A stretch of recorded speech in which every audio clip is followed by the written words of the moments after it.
Welcome to Creepytalks, where hidden fears come alive through chilling horror tales.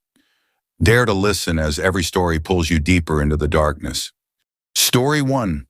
The Town That Shouldn't Exist. There are towns that are forgotten, and then there are towns that are erased. This is about one that shouldn't exist at all. I never meant to find Black Hollow. In fact, according to official records, Black Hollow doesn't exist. No listing on GPS, no county archive, no population census, nothing. And yet, I drove into it. The wrong turn, it started with fog. I was driving through northern back roads after covering a local missing persons case. The highway was closed due to construction, and my navigation rerouted me through a narrow forest road that seemed barely maintained. At first, it felt normal. Then the fog rolled in, not drifting, not settling, rolling, like something alive moving between the trees. Within minutes, visibility dropped to almost zero. My headlights only illuminated thick white walls ahead. The forest on both sides felt closer than before, pressing inward. My phone lost signal. The radio died. Then came the sign. It appeared suddenly through the fog. Old, wooden, half-rotten. Welcome to Black Hollow underneath it. Population, 27. One of the numbers was scratched out. I couldn't tell which. I don't remember deciding to turn the wheel, but I did, and that's when everything changed. The main street that was too quiet. The road led into a small town that looked trapped in another decade. Street lamps flickered weakly. Buildings leaned slightly, as if tired of standing. Windows were dark. There were cars parked along the street. Old models, rusted but not abandoned, like someone had driven them recently. But there were no people. No dogs barking, no wind, no insects, just silence. The kind of silence that makes your ears ring. I slowed my car, and that's when I saw someone. A woman standing outside a grocery store. She wasn't moving. She wasn't blinking, just standing there staring directly at my car. Her face was pale, unnaturally pale. Her eyes looked too dark for the fading light. I rolled down the window slightly. "Excuse me?" I called out. She didn't respond, didn't even flinch. Then slowly, her head tilted to the side, too far to be natural. A sharp, cracking sound echoed through the empty street. I rolled the window back up immediately. My chest tightened. Something was wrong here. Very wrong. The inn with no guests. I needed to turn around. That was my first thought. But when I looked in the rearview mirror, the road behind me was gone. Just fog, thick and endless. Panic crept into my spine. I drove forward instead. There was a small building at the end of the street with a flickering open sign. Hollow Pines Inn. The door creaked when I entered. Inside, the air smelled old, damp wood and something metallic beneath it. A bell sat on the counter. No receptionist. I rang it. The sound echoed far longer than it should have. Then from the hallway behind the desk, slow footsteps approached. An old man appeared. Thin, gray hair, sunken cheeks, but his eyes were sharp, too sharp. "You're not from here," he said. It wasn't a question. "No," I replied. "I took a wrong turn." He stared at me for several seconds without blinking. "There are no wrong turns," he finally said. I forced a nervous laugh. "I just need a room for the night." He slid a key across the counter. "Room 7. You should stay inside after dark," he added quietly. "Why?" His lips twitched. "Because after dark, the town remembers." I didn't ask what that meant. I wish I had. The first night, room 7 was small. A single bed, a cracked mirror, floral wallpaper peeling at the edges. But something felt off. The mirror.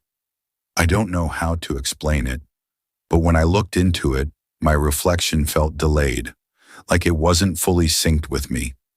I moved my hand quickly. My reflection moved half a second later. My heart skipped. I tried again. Same thing. I stepped back. That's when I noticed something worse.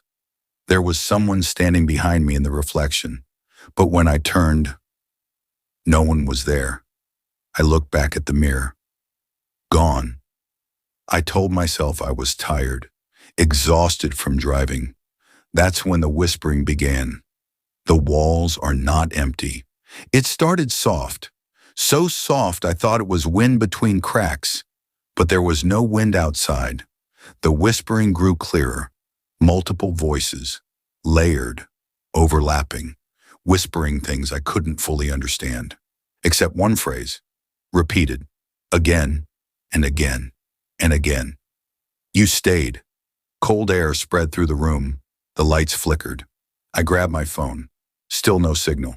The whispering grew louder, closer, as if the walls were breathing. Then I heard scratching inside the walls. Slow, deliberate, moving around the room, following me. I backed toward the door. The scratching stopped. Silence. Then, a knock. 3 slow knocks on the window. But I was on the second floor. My blood ran cold. I forced myself to look.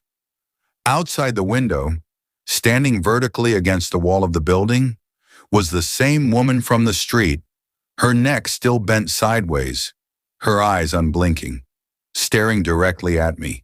Her mouth slowly opened. Too wide. Far too wide. Then she spoke, but not with her mouth, inside my head. You shouldn't have seen us. The lights went out. Complete darkness swallowed the room, and something touched my ankle. The basement. I don't remember how I ended up there. One moment I was in my room. The next I was standing in a dark basement, concrete floor, rust on the walls, a single hanging bulb swinging slightly. There were others there, people, standing in a circle, facing the wall, not moving. I stepped closer to one, a man in a mechanic's uniform. His skin was gray, eyes open, not blinking. I touched his shoulder. He collapsed instantly, like a mannequin, empty inside.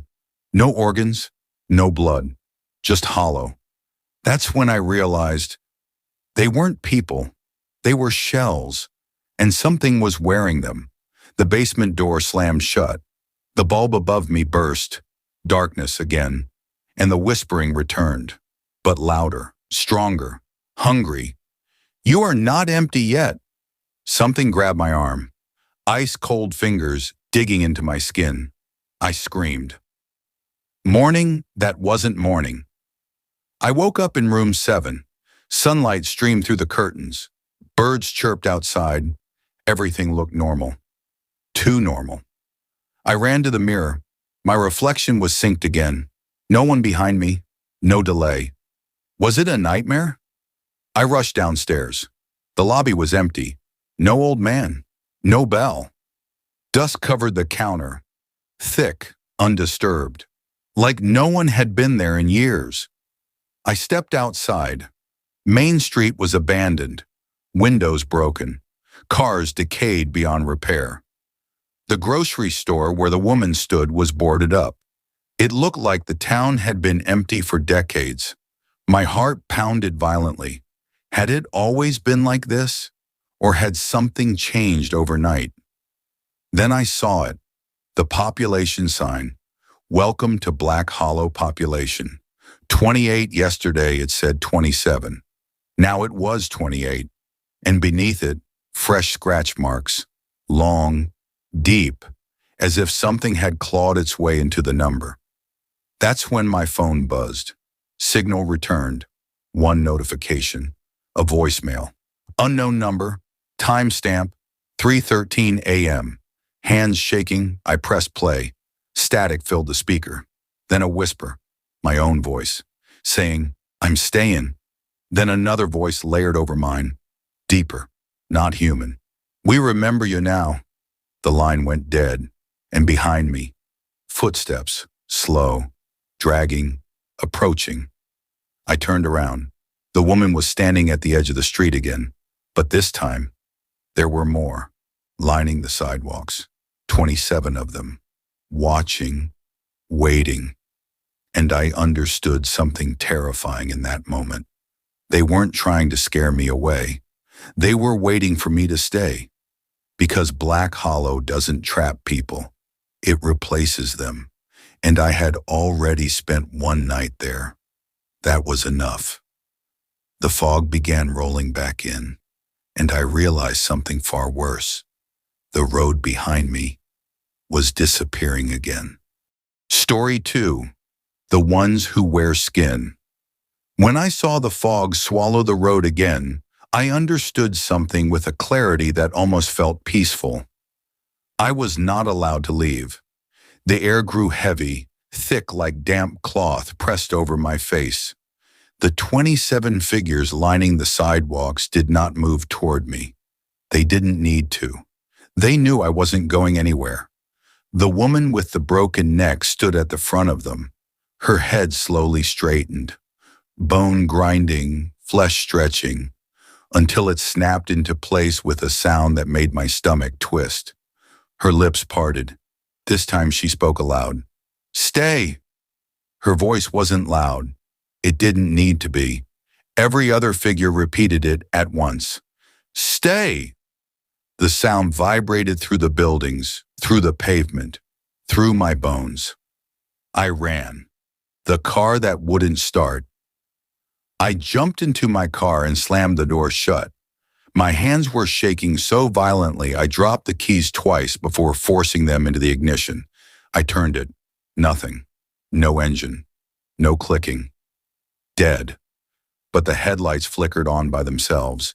And in their beam, I saw them. The figures had moved closer. Not walking, not stepping. Just closer. As if reality itself had shifted their position. They were halfway down the street now, watching, waiting. I locked the doors even though I knew locks wouldn't matter. My breathing turned shallow. Think, think, think. I grabbed my phone to call emergency services. No signal. Again. But something new appeared on the screen. A message notification. No sender. Just text. You slept. Another message followed. You dreamed. And then, we entered. My reflection appeared faintly in the black phone screen, but it wasn't matching my expression. It was smiling. I threw the phone onto the passenger seat. Outside, the figures were now only 20 feet away. Their faces looked more detailed up close. The skin wasn't right. It looked stretched, loose, like fabric pulled over something struggling beneath it. One of them twitched, and the skin around its jaw split slightly.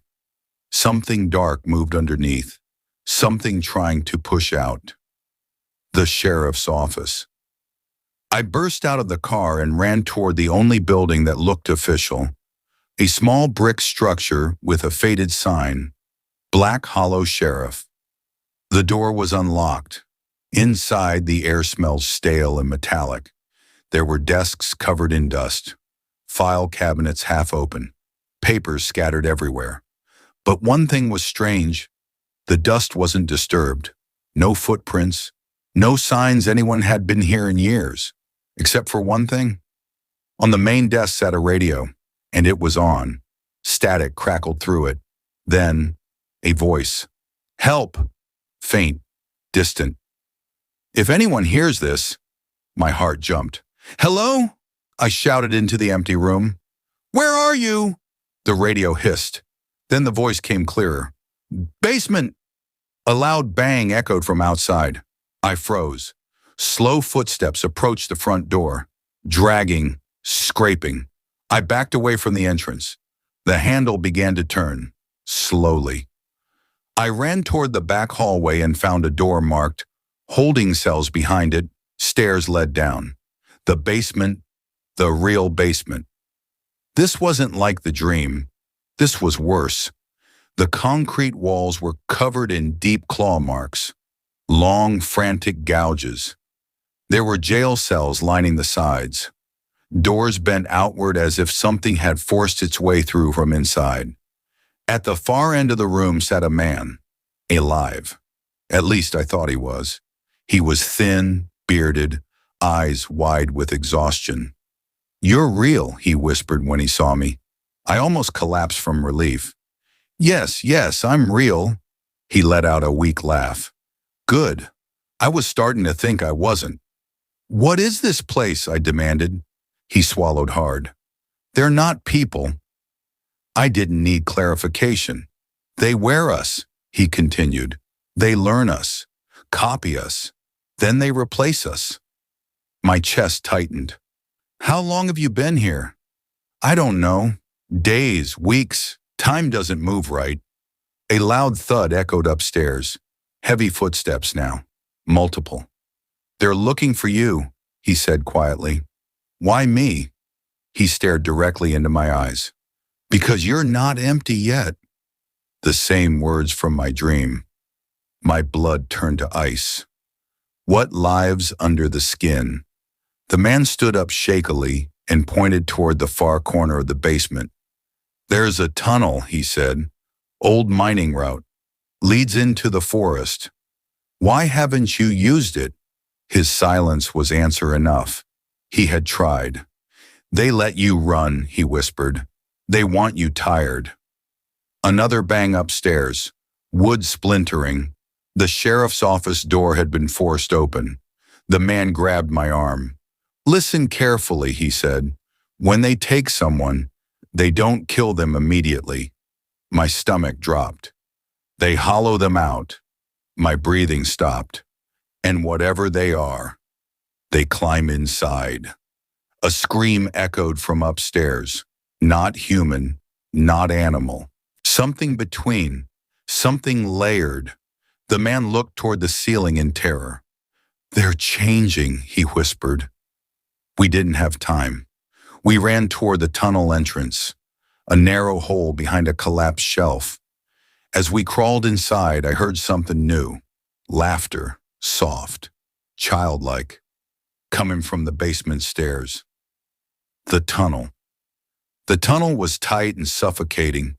Dirt walls, wooden support beams rotting with age. The air smelled damp and ancient. We crawled for what felt like hours. The sounds of the town faded behind us, but something else replaced them. Movement.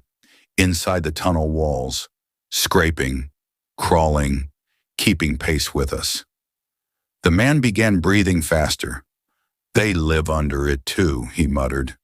Suddenly, the beam above us cracked loudly. Dirt fell onto my shoulders. The tunnel shook violently. "They're collapsing it," I shouted. The man looked back. His eyes widened in horror. "They're inside." His voice changed at the end of that sentence. It glitched, like two voices speaking at once. I froze. He stopped crawling. Slowly. Too slowly. His neck twisted slightly. I saw it then. His skin. Moving. Something shifting beneath it. Pressing outward. His jaw unhinged with a wet snap. And something black pushed through his mouth. I scrambled backward, heart exploding in my chest. His body convulsed violently. The skin tore open across his torso like wet paper. And what crawled out? It wasn't solid. It was shadow, shifting, wrong. It unfolded from inside him like smoke given bones. Then it looked at me. Not with eyes, but I felt it looking, studying, learning. My voice caught in my throat. It tilted its head, mirroring me. And then it smiled, using his face. The chase below. I turned and ran blindly through the tunnel. Behind me, I heard it crawling. Fast. Too fast. Limbs bending at impossible angles. Claws scraping dirt. The tunnel began collapsing in sections. Wood beams snapping. Earth falling. I crawled faster than I thought possible. My lungs burned. My arms screamed. But I didn't stop, because I could hear it mimicking my breathing behind me, matching it perfectly. Then light, faint but real. I burst out of the tunnel into the forest. Fresh air hit my lungs. I scrambled to my feet and ran deeper into the trees. The tunnel entrance collapsed completely behind me. Silence. No pursuit, no crawling, no footsteps, just wind in the branches. For the first time since arriving in Black Hollow, I was alone, or so I thought. The truth in the trees. As I stumbled through the forest, I noticed something carved into the bark of nearly every tree. Names, hundreds of names, some faded, some fresh, all different. And at the center of the clearing ahead stood the population sign again. But this time it wasn't by the road, it was here, in the woods. Welcome to Black Hollow Population, 29. Yesterday, 27. This morning, 28. Now, 29. My knees nearly gave out. The man from the basement. They counted him. And then, the number flickered, glitched, changed. Population, 30. I felt something drip down my neck. Warm. I slowly touched the back of my head. My fingers came away red. Blood. But I hadn't been hurt. A whisper curled into my ear. So close I felt breath. "You're opening." I spun around. Nothing there. But I could feel it. Inside my chest. A second heartbeat. Slow. Deliberate. Not mine. And suddenly I understood the most horrifying truth of all. They didn't just wear skin. They planted themselves inside you while you slept. While you dreamed. They grew quietly, patiently, until you were hollow enough. My reflection shimmered faintly in a nearby tree trunk. And it wasn't terrified. It was calm, smiling, waiting. The fog began rising again between the trees, and from deep within the forest, I heard my own voice call out softly, "Stay!" Story 3, When You Become One of Them. I could feel it breathing inside me, not air, not lungs, something else, a slow, patient rhythm that didn't belong to my body. The fog coiled between the trees like pale fingers, wrapping around my legs, my chest, my throat. Every breath felt heavier, every thought slightly delayed, and then I heard it again. My voice, from somewhere ahead. "Stay!" Not whispered this time, spoken calmly, inviting. The clearing, I stepped into a wide clearing in the center of the forest, and there they were, all of them, the townspeople, standing in a perfect circle, motionless, 29 figures, watching me, waiting. In the middle of the circle stood me.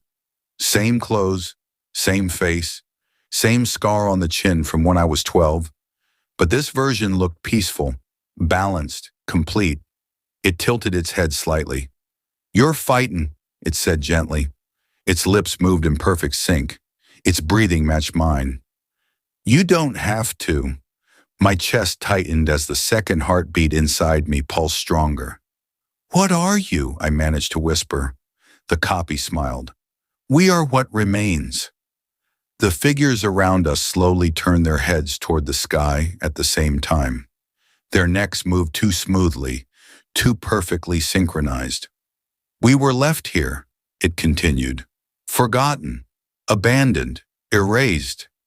Its voice began overlapping with others, layers sliding over each other like broken radio frequencies. "We learned to survive." The ground beneath me vibrated faintly. "They left us empty," it said softly, "so we learned to fill."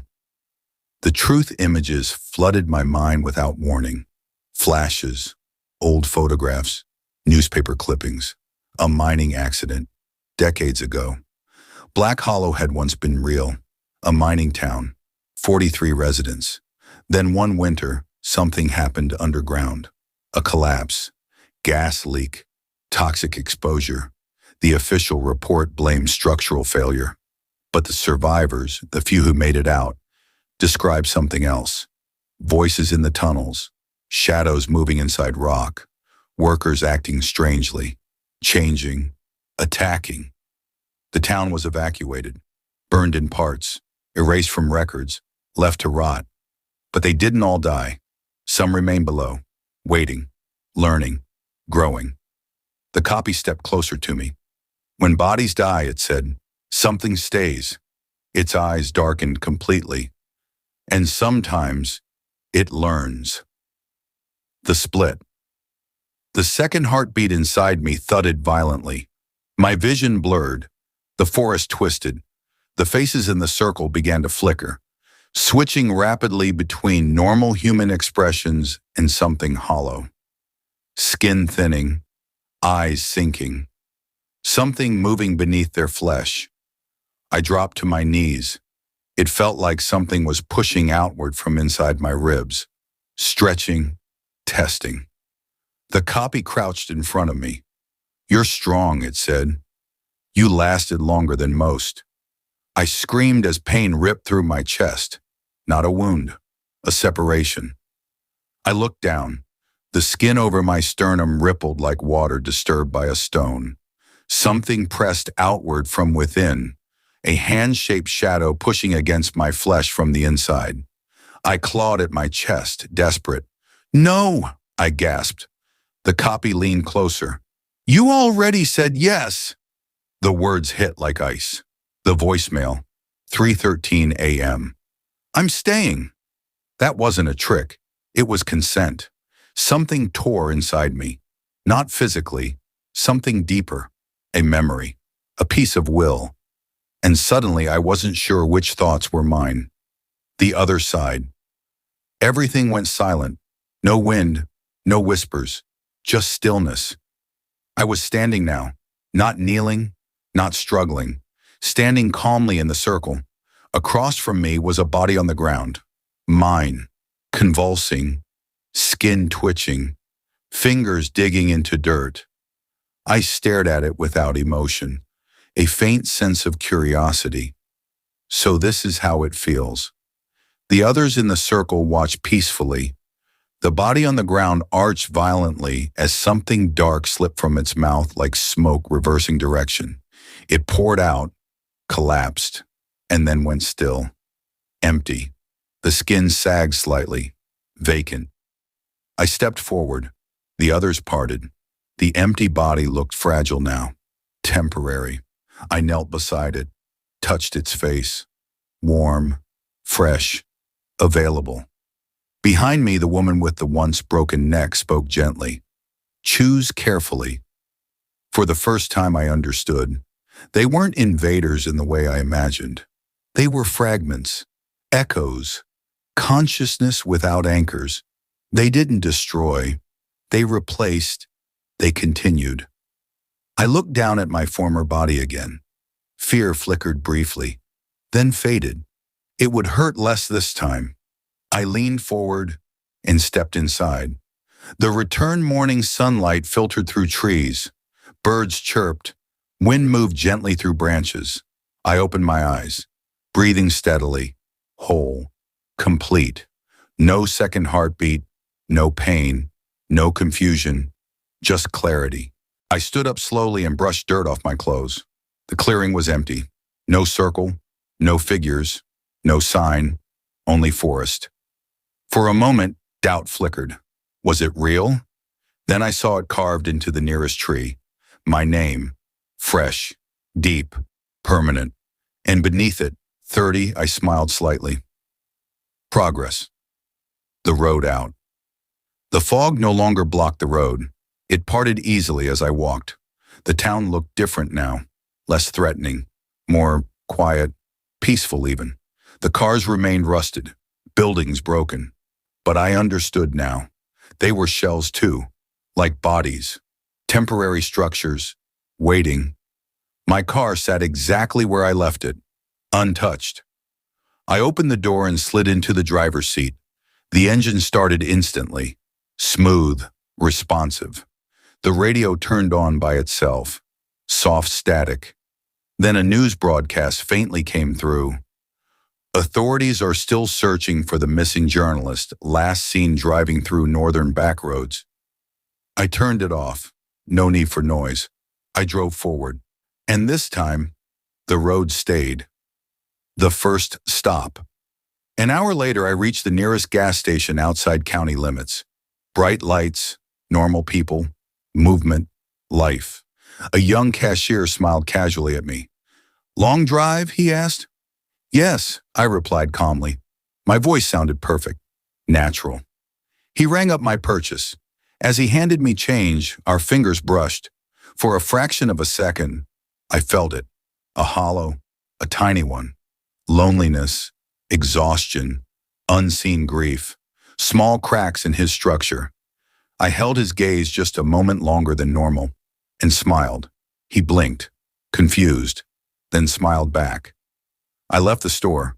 The population sign of Black Hollow flickered faintly in my mind. 30. But it wouldn't stay that way. Not for long. The final call. That night, in a cheap roadside motel far from the forest, I lay on the bed staring at the ceiling. The phone on the nightstand rang. Unknown number. 3:13 a.m. I answered. Static. Then a whisper. "How many now?" I smiled in the darkness.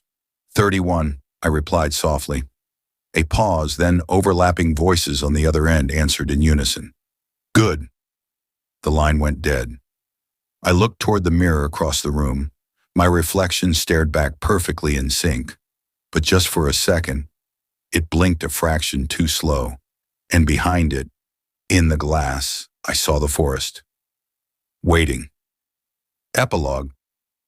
If you ever find yourself driving through heavy fog and you see a wooden sign welcoming you to a town you don't remember existing, check the population number carefully. If it looks recently changed, don't stop, don't sleep, and whatever you do, if you hear your own voice whispering, "Stay," do not answer, because Black Hollow was never a place. It was a hunger, and hunger travels.